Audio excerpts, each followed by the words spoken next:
This program was made possible by contributions to your PBS station from viewers like you. Thank you. On the next Discover the Upper Cumberland, we explore Pogue Creek Canyon, enjoy the art of Arlene Knaak, discover the buffaloes of Lazy G Ranch, and learn about the incredible history of White County. So come along, and together we'll discover the Upper Cumberland.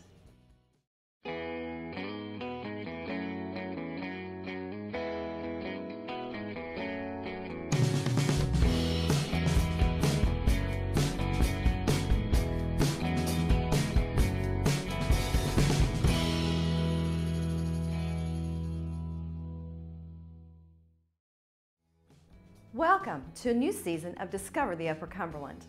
We're so excited to bring you more stories about interesting people and places throughout the Upper Cumberland. I'm Celeste Flatt Bennett, and I'm thrilled to be your guide on this adventure. When you think of canyons, the Upper Cumberland probably isn't what first comes to mind, but Pogue Creek Canyon near Pickett State Park offers beautiful cliffs and rock formations you'd expect to find in the western United States. And it's right here in our own backyard.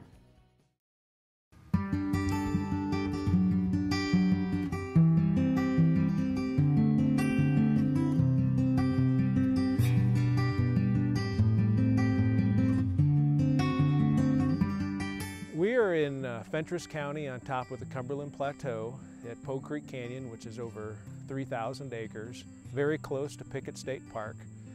And in the distance, you see a large canyon formed by Pogue Creek. We're kind of looking to the northwest. So the geology up here is mainly sandstone, rather acidic. You get down in the gorge, there's a lot of rhododendrons and mountain laurels and different oaks and hickories. Folks not familiar with the Cumberland Plateau of Tennessee will be surprised when they come out here and see these abrupt sandstone cliffs and bluffs towering hundreds of feet, similar to maybe what you'd see in the western United States, except with our abundant rainfall and tree diversity, these areas are predominantly forested.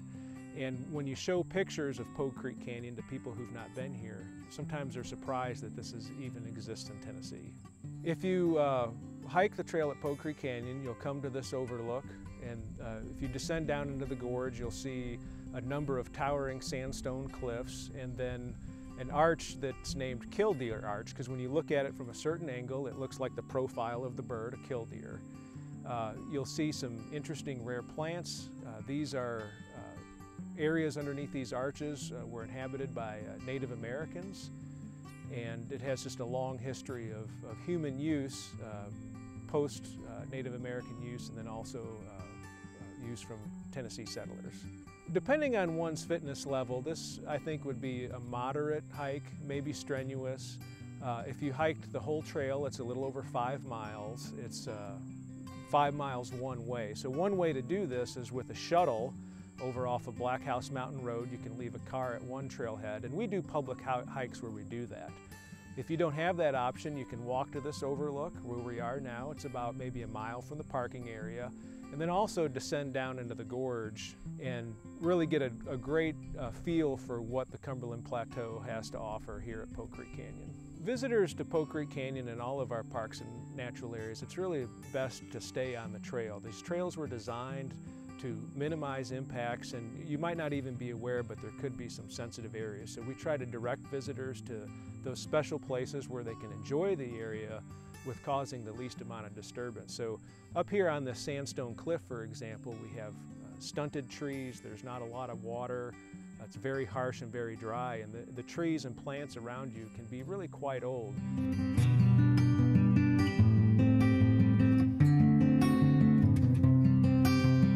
Back around 2005, a friend of the Nature Conservancy, Frank Hensley, he was very aware of this beautiful property at Pogue Creek Canyon. And when he saw that it was coming on the market, more than 3,000 acres of beautiful, forested, biologically rich land, Frank alerted us, and the Nature Conservancy stepped in 2005, and we were able to purchase this land. And our goal was ultimately to make it a public land and work with TDEC in Tennessee state natural areas for them to take it over and make it accessible to the public. The state of Tennessee acquired the property, and then it was designated as a state natural area. At that point, scientists and other biologists came into the area to search for rare species and get an idea of what's here. And then a few years ago, rangers at Pickett State Park and a group of volunteers under leadership from our department put the trailhead in and established this hiking trail that we're on. So it's open to the public, it's a state natural area, but its direct daily oversight is from nearby Pickett State Park. The Tennessee Parks and Greenways Foundation stepped in. They bought a few acres there on the highway where the trailhead is now, and that was a crucial purchase because that allowed for an accessible way into Pogue Creek, a way to cut trails so the public could access this beautiful area. And you know, today we're out here on these fantastic trails that state parks, state natural areas, and many volunteers have created, and it's really beautiful. The Nature Conservancy has been very active in protecting biologically rich, beautiful areas like this on the Cumberland Plateau. We continue to look for special places that the public would like preserved, that preserves the rich wildlife and plant life that's here. You know, with public's help, we hope to do more of this. This area around Pogue Creek Canyon is a great base to do all sorts of exploration. Nearby Pickett State Park, Twin Arches State Natural Area, and the very large Big South Fork National and Recreation Area. So with 56 state parks and 85 state natural areas and all sorts of other public lands in Tennessee, there's no shortages of great places to enjoy.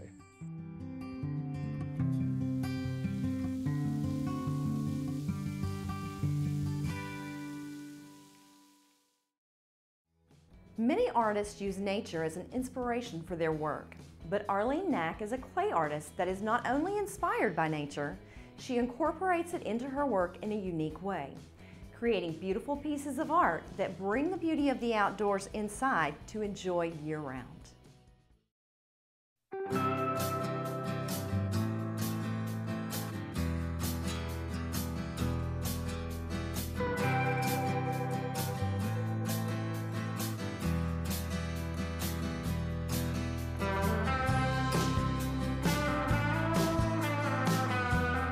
I took my first clay class in high school. I think I was a junior in Rhode Island, and I just fell in love with it, and I've been doing clay ever since. I've kept my hands in it. I've taken classes along the way and bought clay wherever I could, and moved here right after high school, got married and moved to Tennessee, and we've been here for 50 years.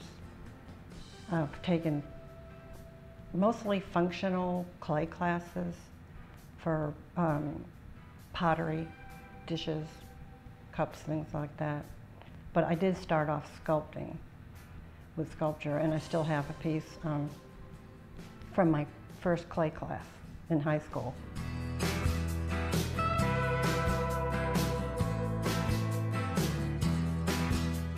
I just decided to do a sculpture, and I did it, and we cast it and poured it in plaster, and so I just went on from there. I was making busts and heads and all kinds of things like that.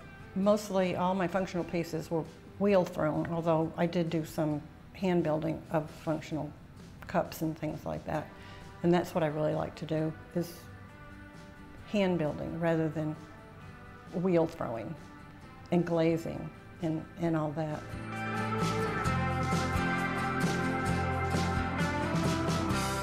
My daughter was making cement garden pieces with casting of leaves into the cement, and she said, "Mom, why don't you try doing some of that with your clay?" So I did. I started pressing some flowers into my cups, and I just somehow I got moved into tiles and doing tile wall murals, and so that's what I do. I use plants from just right around the area to press into my clay, press it right into the wet clay, and then they're dried and fired, and painted and mounted. It's such an easy medium. You're not stuck with what you're making. You can just redo it. And I don't know. I just love the smell of the clay and the firing and just everything about it. Mainly it's my plants. That's what inspires me, really. So during the winter, we have kind of a hard time. So I try to build up my inventory during the summer because there's just so many beautiful wildflowers and weeds and all kinds of things like that. I have a slab roll. I roll out the clay. I cut out the tiles. I make the impressions. They're stored between boards of drywall, and then they're fired in the kiln, a low fire, Bix fire. And then they're painted, and then I do a smoke fire outside at straw. So it gives it the smoky background. And it also turns the stains that I use, hopefully, to an iridescent color. So I love that. I think if anybody is motivated to be in art, and they just have to find what they would like to do. And I have people that ask me what advice I would give them, and I would always say that you need to have some financial backing. You need to have a job, and to afford, you have to buy your equipment, and you don't want to go into debt for it. I don't think I'd recommend necessarily clay. I think it would be a good idea to just take workshops in different areas to see what they really like to do. I don't give classes. I used to give classes, but yeah, if somebody was interested in clay, I had a student out here a couple of weeks ago that's very interested in tile work. So, you know, I told her a lot of my methods that I use.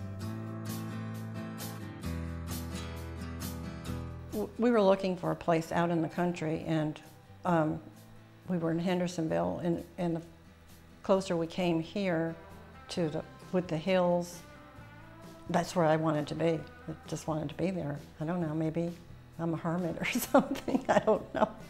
But we've been here so long, and there's no other place we want to be, really. And also, the Appalachian Center for Crafts is nearby. And I worked there and went to school there, and I'm in the gallery there, so that was a big plus.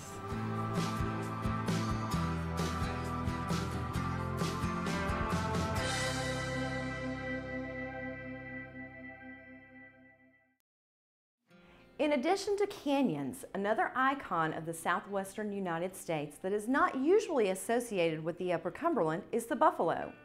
Very few people know that the Upper Cumberland has an entire farm full of buffaloes. Eddie and Frida Gaw own Lazy G Ranch in the Dotsons Branch community and are proud to show off their unique animals to visitors from around the world. We are here this morning at the Lazy G Ranch with Eddie Gaw, and they have been kind enough to invite us out this morning to talk about the buffalo here at the ranch. So thank you for joining us, Eddie. Good to have you. Thank you. So tell us, Eddie, how you got started in the buffalo herd. I like Western stuff. Bison is a part of our history, and to me they are just an icon, and we, the people, killed most of the buffalo off, from 60 to 70 million to less than 1,000. And they're just massive animals, and I just liked them, and I got into the bison business.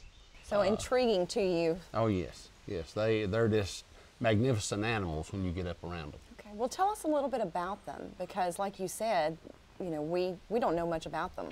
Bison males can reach up to 2,000, 2,200 pounds. The females are 1,100 to 1,200 pounds. The babies, when they are born, are solid red, and they are called red dogs. And they can weigh anywhere from 50 to 60 pounds, the bison, when they're born. They can outrun a horse. They can jump anything they can lay their chin on, which they can jump from a dead standstill 6 foot tall. Wow. So they are powerful animals. Fascinating, sounds Yes. like. Now you have how many here at the Lazy G Ranch? Well, right now we have 16 babies, and we have a total of about 76, 77 head right here. And we were talking earlier, and you guys mentioned that you have to keep the male buffalo at a certain number or a certain ratio. Well, what it is, they can all run together during most of the time, but during the rut, we call it, they're not like cattle. They just don't breed any time and have their babies. They have a certain time they breed and a certain time that they have the babies. And then when we're into the rut, they fight. Okay. And they will fight till, well, for dominance. And I know here at Lazy G Ranch, you guys love for people driving by to get to enjoy the bison. Mm-hmm. There's some caretaking in that. You don't want them, tell them how to be safe. Well, we have signs up. Bison have a pecking order.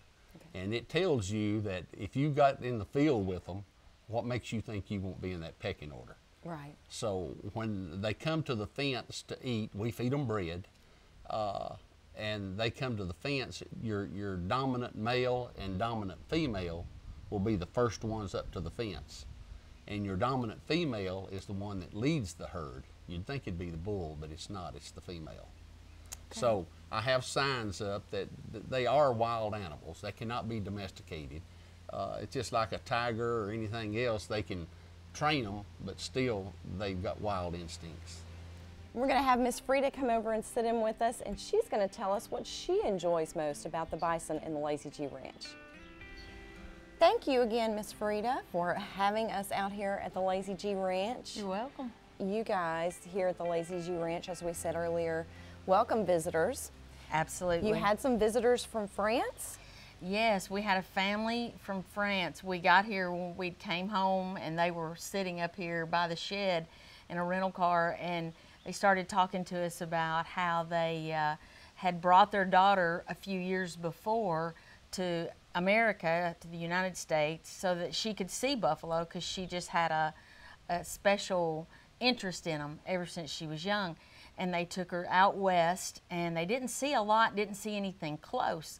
So they come on holiday every 2 years, so they decided to come. They wanted to see Elvis's house. Okay. So they Googled Elvis's house and buffalo, and they came up with us as being a buffalo ranch in Tennessee.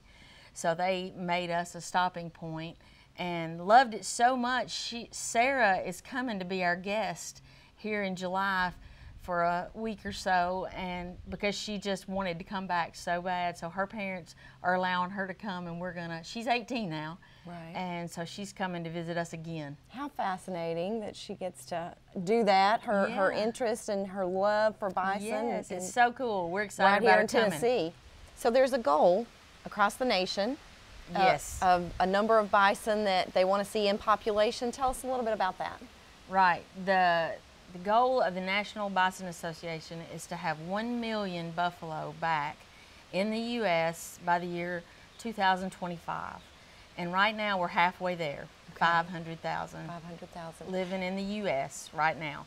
It's obvious that you and Eddie enjoy Lazy G Ranch Yes. and all the bison, and watching them day in and day out and just thrive here Right. on the ranch. We enjoy everything about them. Thank you for having us here at the Lazy G Ranch. We are going to spend some time now out enjoying the bison and let you and Eddie give us some education.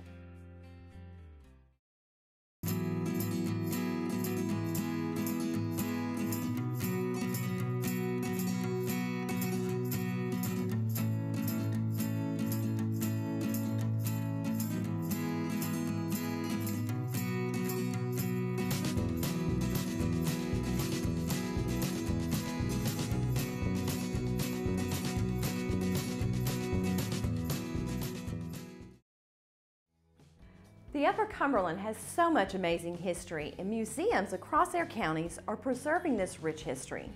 The White County Heritage Museum in Sparta, Tennessee is no exception. Chock full of intriguing and fascinating memorabilia, they are proud to share with their visitors all of the memories this great county has to offer.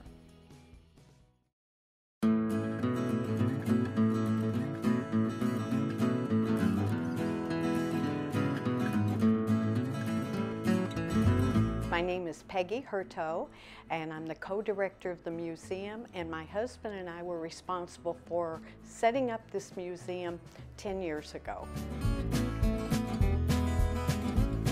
In 2006 was the bicentennial for White County.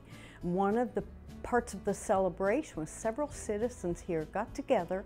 They set up a display using Tennessee artifacts, White County artifacts, and made a, I guess you'd call it a semi-museum display, and that just encouraged the people then that they needed the museum. We just started setting up the displays and got the word out that we needed some things donated. The day before we opened, I was worried, do we have enough? Well, I don't worry about that anymore. We were overwhelmed with things, and the first year we opened, most of the items were loaned. They weren't given to us, they were loaned.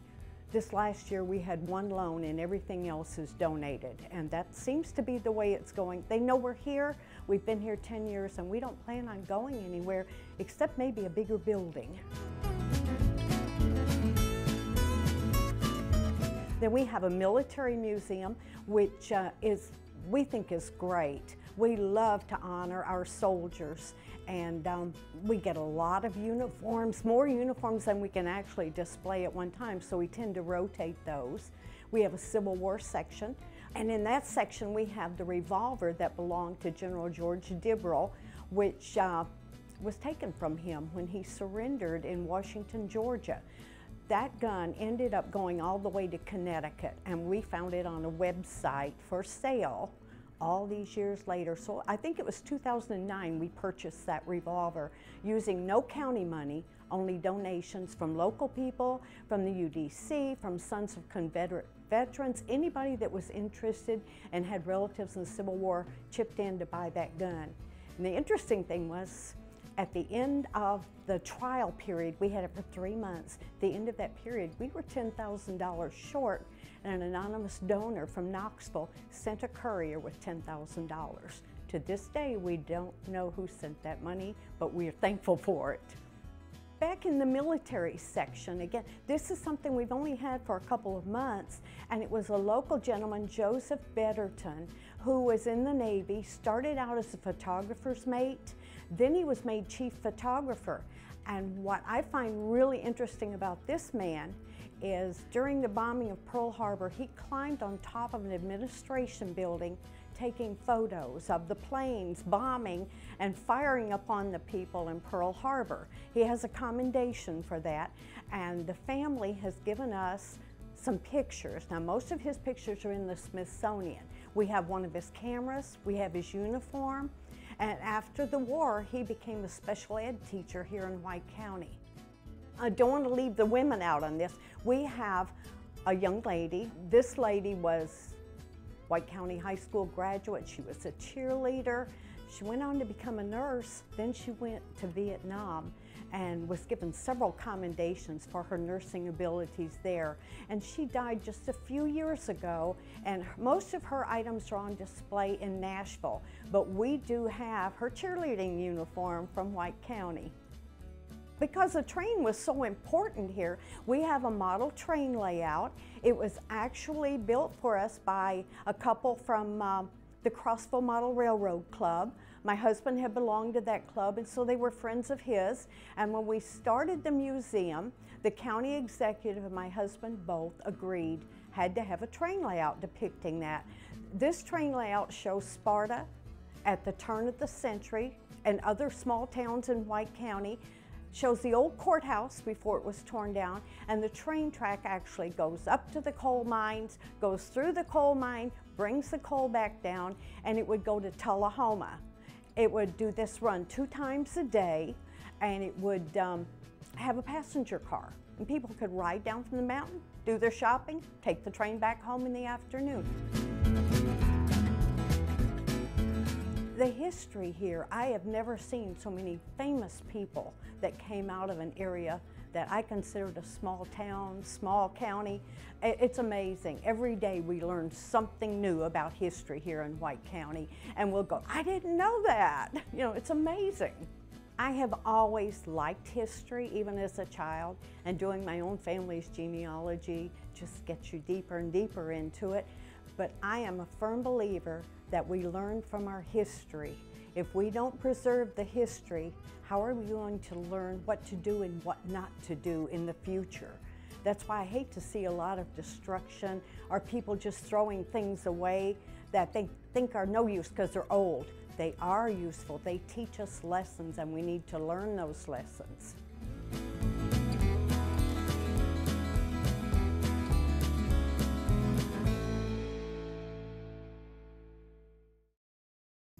Thank you for exploring the Upper Cumberland with us. For more information on this show, visit our website, wcte.org/discover. Also, if you have any story ideas you think we should feature, email us at discover@wcte.org. I'll see you next time, and together we'll discover the Upper Cumberland.